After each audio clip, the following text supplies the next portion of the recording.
সময়ের সাথে চলা কঠিন হয়ে যায় মাঝে মাঝে, কখন যে দিন শেষ হয়ে যায় বোঝাই যায় না কাজের ব্যস্ততায়। একদিক দিয়ে ভালোই হয়, নিজেকে নিয়ে বেশ ব্যস্ত থাকি, শুধু শুধু আজে বাজে চিন্তা করে কোনো লাভ আছে বন্ধুরা? তো হ্যালো বন্ধুরা, কেমন আছে সবাই? চলে আসলাম সন্ধেবেলা ছোট্ট একটা ব্লগ নিয়ে। তো এখন আমি পুজো করছি, ভাবছি আজকে কি রান্না করব।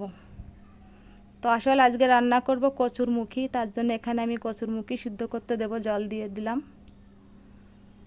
তো চলে আসলাম নিচের মেন দরজায়। এখানে আমি একটা প্রদীপ লাগাবো সন্ধেবেলায়, যেটা আমি প্রত্যেক দিনই করি। ওই দেখো মহারাজ বসে আছে খাওয়ার অপেক্ষায়।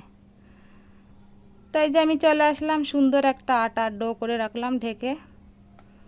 তো এখন চেক করব কচুরমুখীগুলো সিদ্ধ হয়ে গেছে কিনা। তো সিদ্ধ হয়ে গেছে, বেশি কিন্তু ওই যে বলে না নরম না, বেশি গলা গলা হয়নি, হালকা একটু শক্ত শক্ত আছে।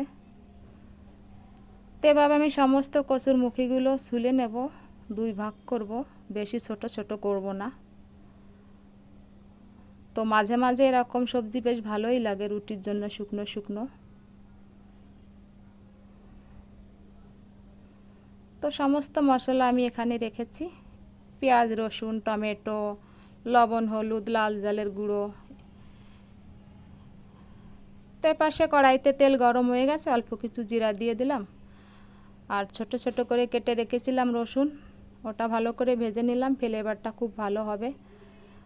আর ছোট মিডিয়াম সাইজের একটা পেঁয়াজ কেটে রেখেছিলাম, ওটা ভালো করে ভেজে নেব, খুব বেশি ভাজবো না পেঁয়াজগুলো। তো যে ছোটো সাইজের একটা টমেটো কেটে রেখেছিলাম, ওটা দিয়ে দিলাম, একটু লবণ দিয়ে ঢেকে দেবো 1 মিনিটের জন্য, গলে যাবে তাড়াতাড়ি। আর এই যে কাঁচা জাল কাটা ছিল ওগুলো দিয়ে দিলাম, তো একটু ঢেকে দিলাম। এই যে দেখো কত সুন্দর গলে গেছে লবণ দেওয়ার কারণে। তো এই যে লবণ হলুদ অল্প একটু লাল ঝালের গুঁড়ো দিয়ে দিলাম। দোকানে অনেক রকম মশলা পাওয়া যায়, কিন্তু রুটির জন্য শুকনো মশলা অনেক কোম্পানির, তো আমি সেখান থেকে ওই মশলা হালকা একটু দিয়ে দিলাম, খুব বেশি দিলাম না।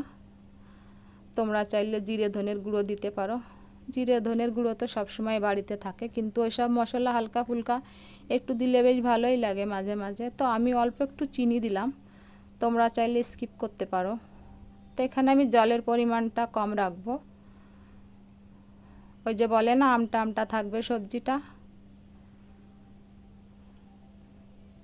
তো খুব বেশি সময় লাগবে না, একটু ঢেকে দেবো অল্প সময়ের জন্য, চুলোর আঁচটা একদম কম করে। তো তোমাদের কার কার পছন্দ বন্ধুরা কচুরমুখীর সবজি? সত্যি ভালো লাগে খেতে। তো এই যে ঢাকনাটা উঠিয়ে আর একটু নাড়িয়ে চাড়িয়ে অল্প কিছু ধনের পাতা দিয়ে দিলাম।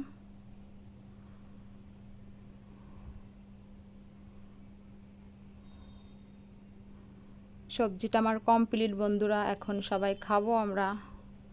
ভালো থেকো সবাই, টাটা বাই বাই।